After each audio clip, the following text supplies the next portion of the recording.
అనగనగా అలకాపురం అనే ఊరిలో ఒక పేద రైతు తన పొలానికి నీరు తెచ్చుకోవటానికి ఒక బావిని ఒక ధనవంతుడి నుంచి కొన్నాడు. ఆ రైతు ధనవంతుడు చెప్పిన ధరను పూర్తిగా చెల్లించాడు. మరుసటి రోజు ఆ రైతు నీటిని తీసుకోవటానికి వెళ్ళినప్పుడు ఆ ధనవంతుడు అతన్ని ఆపి నీటిని తీసుకోనివ్వలేదు. ఆ ధనవంతుడు, నువ్వు బావిని మాత్రమే కొన్నావు, నీటిని కాదు, కాబట్టి నీటిని తీయడం నిషేధం.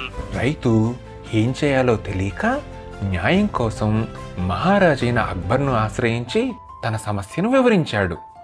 అక్బర్ ఆ సమస్యను తన మంత్రి అయిన బీర్బల్కు అప్పగించాడు. బీర్బల్ ఆ ధనవంతుణ్ణి కలుసుకుని విషయాన్ని అడిగాడు.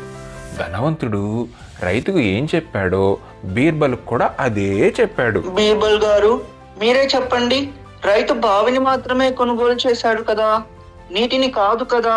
ఆ ధనవంతుడి పన్నాగాన్ని పసిగట్టిన బీర్బల్ సమాధానంగా ఇలా చెప్పాడు. మీరు బావిని మాత్రమే అమ్మేమంటున్నారు. అయితే ఆ నీరు మీదే. ఆ నీటిని వెంటనే అక్కడి నుంచి తరలించండి, లేదా రైతుకి అద్దె చెల్లించండి. అప్పుడు ఆ ధనవంతుడు బీర్బల్ మాటలతో తన పొరపాటును తెలుసుకున్నాడు. తక్షణమే రైతు నీటిని వాడుకునేందుకు అనుమతించాడు.